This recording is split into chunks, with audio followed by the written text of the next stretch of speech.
नमस्कार, मैं हूँ प्रखर यात्री के अंतर्गत हम बात कर रहे हैं शंभू शरण सत्यार्थी जी की। यह हसपुरा औरंगाबाद बिहार के रहने वाले हैं। शिक्षा MA समाजशास्त्र, प्रकाशन पत्र पत्रिकाओं में नियमित रचनाएं प्रकाशित हो चुकी हैं। दिल्ली प्रेस के नियमित लेखक हैं।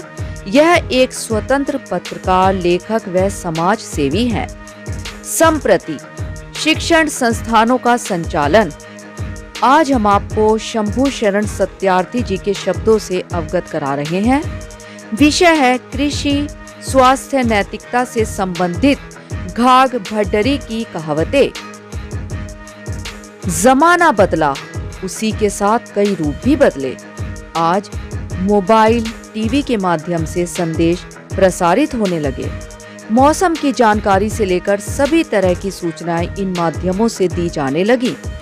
लेकिन जब ये अत्याधुनिक सुविधाएं नहीं थी, उस समय मौसम की जानकारी और स्वास्थ्य से संबंधित तरीके आदि लोक कवि घाघ और भड्डरी के द्वारा बताए गए थे। वह आज भी उत्तर प्रदेश और बिहार के गांवों में बुजुर्गों की जुबान पर मुंह जुबानी याद है। आज भी लोग उसे सत्य मानते हैं और उस पर विश्वास करते हैं। नई पीढ़ी के लोगों को ये कहावतें भले ही मालूम ना हो, ग्रामीण बुजुर्गों के द्वारा बातचीत के दौरान इन कहावतों को उदाहरण के तौर पर प्रस्तुत किया जाता है। प्रस्तुत कर रहे हैं घाघ भड्डरी की कहावतें। बाड़े पूत पिता के धर्मे, खेती उपजे अपने कर्मे। बेटा पिता के धर्म कर्म से आगे बढ़ता है, यानी कि उन्नति करता है, लेकिन खेती में पैदावार मेहनत से अपना रंग दिखाती है। माघ पूस की बादरी और कुआरा घाम, ये दोनों जो कोई सहे, करे पराया काम।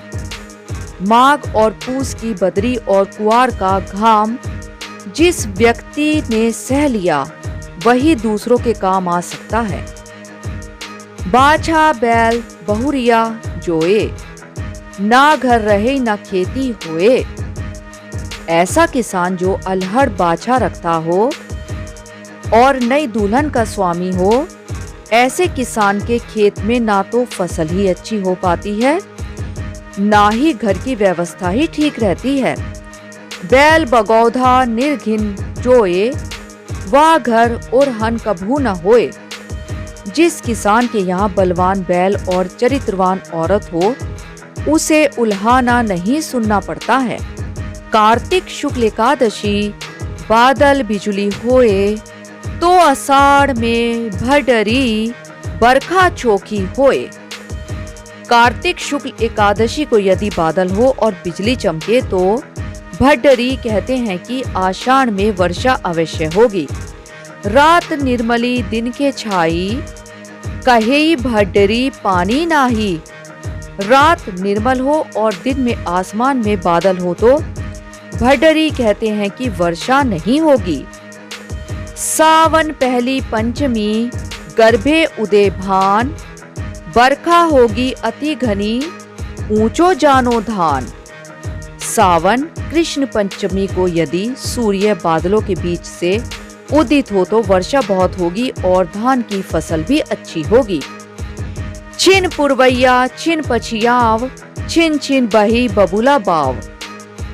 बादर ऊपर बादर धावई, तबई घाघ पानी बरसावई। यदि क्षण में पूर्वा एवं क्षण में पछुआ हवा चले और बवंडर उठे तथा बादल दौड़ने लगे तो घाघ कहते हैं कि पानी अवश्य बरसेगा। अगहन द्वादश मेघ आकाश, आषाढ़ बरसे अखना धार। यदि अगहन की द्वादशी को आकाश में बादलों के समूह घुमड़ रहे हो तो आषाढ़ में मूसलाधार वर्षा होगी। अम्बा झोर बहे पुरवाई, तो जानो बरखा ऋतु आई। यदि गर्मी के अंत में आमों को झकझोर कर गिरा देने वाली पूर्वा हवा चले तो समझ लेना चाहिए कि वर्षा ऋतु का आगमन होने वाला है। उस समय खेती किसानी में बैल का महत्वपूर्ण योगदान था। इसीलिए बैल का उदाहरण लोक कवि घाघ भड्डरी ने अधिक दिया है। आज समय बदल गया है। आज बैल से खेती किसानी का काम नहीं होता। पहले खेत जोतने, हेंगा देने, दवनी करने, रेहट चलाने, ईख पेरने आदि का सारा काम बैल से ही होता था। लेकिन आज ये सारे कामकाज ट्रैक्टर और डीजल पंप सेट के माध्यम से होने लगे हैं। पर्यावरण प्रदूषित होने से वातावरण पर बुरा असर पड़ने की वजह से हो सकता है कि उनके द्वारा की गई भविष्यवाणियां उतनी कारगर नहीं हो, लेकिन गांव देहात के बुजुर्गों का अभी भी 100% विश्वास है। हमने आपको शंभू शरण सत्यार्थी जी के कृषि स्वास्थ्य नैतिकता से संबंधित घाघ भड्डरी की कहावतें के पहले भाग को बताया है। आगे के भाग को जानने के लिए हमारे प्रखर गूंज न्यूज डेस्क के साथ जुड़े रहिए। धन्यवाद।